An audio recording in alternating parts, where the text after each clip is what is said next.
Hello everyone, good morning. সবাই কেমন আছো? আশা করব সবাই ভালো আছো, আর আমরাও ভালো আছি। তো আজকে হচ্ছে 23শে জানুয়ারি, স্কুল অফিস সব ছুটি। তো সকালবেলায় টিফিনটা করেছি কেবল, দিয়েই স্নান করে ঠাকুর ঘরে চলে এসেছি পুজো করার জন্য। কারণ আজকে বৃহস্পতিবার, পুজোর ঘরে একটু সময় লাগবে। তো সব দেখো, সব রেডি করছি লক্ষ্মী পুজোর জন্য।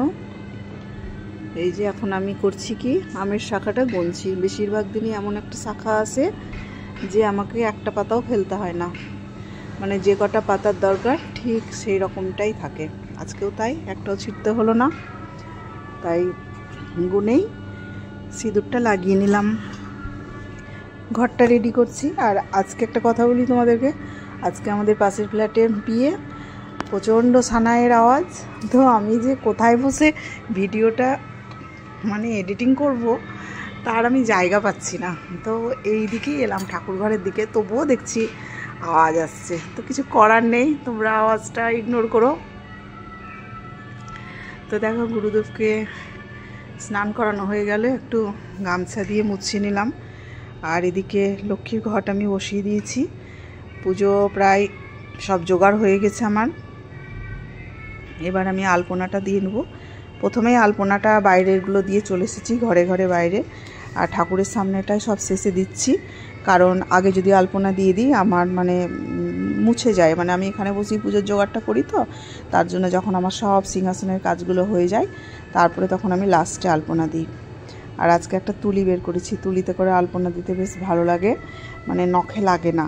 তো তুলিটা লক্ষ্মী পুজোর দিন দিই, আর এমনি এমনি যে অন্যান্য দিন তোমার হাতে করেই দিই। তো আজকে দেখলাম তুলিটা রাখা আছে, চোখে পড়লো, আমরা তাহলে তুলিটা বের করে নিই। তো আমার তুলি দিয়ে আলপনা দেওয়া হয়ে গেল। আর পুজোও প্রায় শেষের দিকে, তো এবার রান্নাবান্না করতে হবে দুপুরের জন্য। তো চলো আর দেরি না করে ঢুকে পড়ি রান্নাঘরে। সকালবেলায় যে টিফিন করেছিলাম তখন একটা তরকারি করে রেখে দিয়েছি, আজকে একটা একটা করে অনেক কিছু রান্না হয়ে গেছে। তোমার আলু ফুলকপির তরকারিটা সকালেই করেছি, কারণ সকালে ওদেরকে পরোটা করে দিয়েছিলাম, সেই তরকারিটা দিয়ে ওরা পরোটা খেয়েছে, আর রাখা আছে, দুপুরেও খাওয়া হবে। আর এখন দেখো ডালটা তেলে দিলাম, তেল সম্বরা দিয়ে, শুকনো লঙ্কা, তেজপাতা। তারপরে আর আজকে ডাল করেছি মটর ডাল, কলাইয়ের ডাল একসঙ্গে মিশিয়ে, হাফ হাফ করে 2 রকম 3 রকম ডাল মিশিয়ে করলে খেতে খুব ভালো লাগে। তো আজকে কলাই আর মটর ডাল একসঙ্গে করলাম, বেশ ভালো লেগেছে খেতে আজকের ডালটাও। আর এদিকে রান্না করতে করতে একটু রান্নাঘরটা গুছিয়ে নিচ্ছি, কোটোগুলো সব নেমে গেছিলো ওপরের কোটোগুলো, তো কোটোগুলো একটু গুছিয়ে নিলাম। ওদিকে আমার ডালটা ফুটছে, তো ফুটে গেলেই ডালটা নামাবো, ততক্ষণ টাইমটা এখানে দিলাম। আজকে যেহেতু রান্না তাড়াতাড়ি নাই, তাই রান্নাঘরটা একটু গুছিয়ে নিচ্ছি রান্না করতে করতেই। অন্যান্য দিন কি করি, রান্নার পরে শেষে গুছাই। তবে দেখো ডাল ফুটতে লেগেছে, এবার ডালটা নামিয়ে নেবো। ডালের সেন্ট বেরিয়ে গেছে, কলাইয়ের ডালের সেন্ট খুব ভালো লাগে। কলাইয়ের ডাল খেতে খুব ভালো লাগে, কিন্তু প্রচণ্ড ঠান্ডা লেগেছে, খাওয়াই হয় না কলাইয়ের ডাল। বলে কলাইয়ের ডাল খেলে নাকি ঠান্ডা লাগে। আমি তো মনে করি যে ডাল তো রান্না করে গরম গরম খাচ্ছি, তাহলে ঠান্ডা লাগবে কেন কেন কি জানি ভেবে পাই না। তবুও ভয় লাগে, করি না, যেহেতু আমার প্রচণ্ড ঠান্ডা লেগেছে। আমার গলার আওয়াজ শুনেই তোমরা বুঝতে পারছো। ডাল হয়ে গেল আমার। এবার আজকে তো তোমাদেরকে একটা দেখিয়ে দিয়েছিলাম যে ছোলার শাকের ভিডিও। ছোলার শাক রান্না করতে সুবিধা, মানে কঠিন লাগে না, বেশ ভালোই লাগে। ছোলার শাক সব থেকে কঠিন লাগে কাটতে। আজকে আমি কী করেছি জানো, মানে হাতে তো ছোটো ছোটো অত হয় না, চপারে করে কেটেছি। তো মোটামুটি হয়েছে মিহি, মানে আরও মিহি হলে আরও খেতে ভালো। মানে ছোলার শাকটা যতটা মিহি করে কাটা যায় ততটাই খেতে ভালো লাগে। আজকে বেগুন দিয়ে করছি। তো প্রথমে তেল দিলাম, আর কাঁচা লঙ্কা আর 5 ফোড়ন দিয়েছি, না জিরে দিয়েছি। তারপরে বেগুনগুলো দিয়ে লবণ হলুদ দিয়ে একটু ভেজে শাকটা দিব। আর আজকে মাকে জিজ্ঞেস করলাম আর কি দিব ছোলার শাকে, তো মা বলে দিল যে আতপ চাল বেটে দিতে, আতপ চাল বাটা দিলে নাকি খেতে খুব ভালো লাগে ছোলার শাক।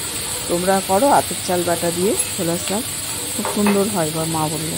তো ছোলার শাকটা সেরকমভাবে আমি করি না রান্না, যেহেতু আমার কাছে কাটাটা খুব একটা ভালো হয় না, তার জন্য খুবই কম আনে। তো আজকে দেখছি নিয়ে এসছে, তার জন্য ছোলার শাকটা করতে হচ্ছে।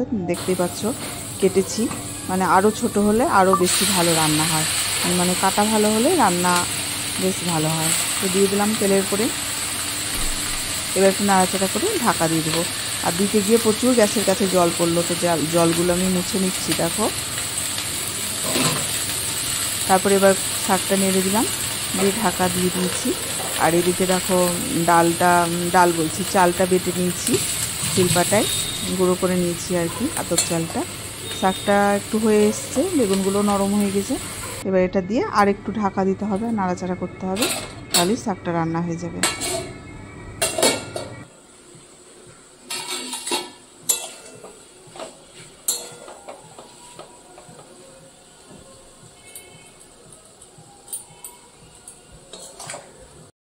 কমপ্লিট করে রান্নাঘর দেখো পরিষ্কার করে নিয়েছি, এই যে সব মুছে নিয়েছি। তারপরে বাবুর অর্ডার হলো যে বেগুনি খাবে ভাতের সঙ্গে। আজকে নিরামিষ সব কিছু রান্না হয়েছে, অনেক কিছু রান্না করেছি, তো যেই বলা। আর এই সঙ্গে সঙ্গে বেসনগুলো রেখেছি, এখানে বেগুন কেটে রেখেছি, কড়াই রেডি করে রেখেছি, তেল বের করে রেখেছি। এখন ভাজা যাবে না, স্নান করা হবে, তারপরে এখন স্নান করতে ঢুকেছে, তারপরে তখন ভাজবো। মানে সব রান্না হলো, খাবার সময় একটা গরম গরম ভাজা লাগবেই, নিরামিষ দিনে অবশ্য বিশেষ করে। তো রান্না করেছি সকাল থেকে অনেক কিছুই, ছোলার শাক দেখলেই তো, তারপরে আলু ফুলকপির তরকারি, কলাইয়ের ডাল, তারপরে আর কি রান্না করলাম, হ্যাঁ টমেটোর চাটনি, বড়ি দিয়ে একটু টক মতো করেছি। অনেক কিছুই রান্না হয়েছি, তবুও একটা খাবার সময় ভাজা লাগবে, হয় আলু ভাজা না হয়।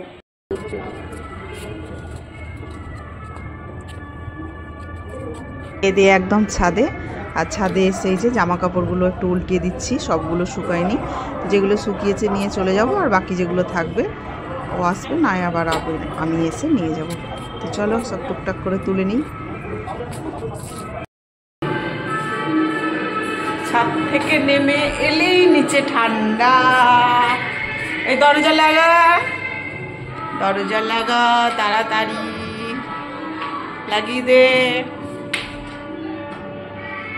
লাগিয়ে দে। হ্যাঁ, ঘরে এলেই ঠান্ডা, আর ছাদে দাঁড়াতে পারছি না, গরম লাগছে, এই হচ্ছে ব্যাপার।